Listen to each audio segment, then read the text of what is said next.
वैजापूरच्या उरसातले हे मोठमोठे पाळणे बघून आम्ही त्याच्यात बसायला तर गेलो, पण त्यानंतर आमची एवढी बेकार फाटली की टेलरने पण ती शिवून द्यायला नकार दिला.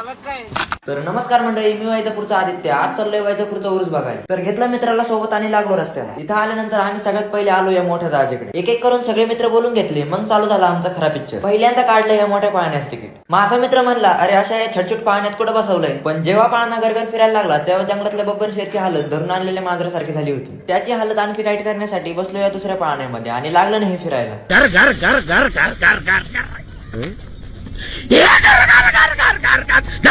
अरे मुझे चक्कर आने लग गया.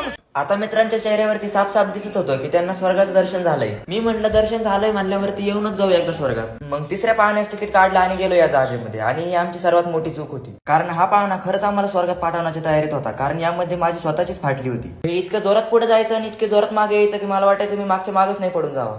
पण आम्ही ठरवलं होतं, एक तर आम्ही घरी जाऊ, नाही तर आमची डेड बॉडी घरी जाईल, पण एकही पाळणा सोडायचा नाही. पण मित्रांना म्हणलं इथली सर्वात खतरनाक राईड करून निवांत मरू. आई शपथ सांगतो, दारू पिल्यावरती बेवड्याला कसं होतं हे जर तुम्हाला एक्सपिरियन्स करायचा असेल ना, तर या पाळण्यात नक्की बसा. या मुली बसताना तर एवढ्या एक्साइटमेंट मध्ये होत्या, पण उतरताना जेलमधून कैदी कशा पळतात तसे पळाले. आता आतमध्ये काय फोन बाहेर काढता आला नाही, पण बाहेर आल्यावर आमचे चेहरे बघून तुम्हाला समजलंच असेल. मौत को छू के टक से वापस आ सकता. आता रात्रीचे 11 वाजले होते. मग सगळ्याला बाय बाय करून आम्ही सुद्धा निघलो आमच्या घरी.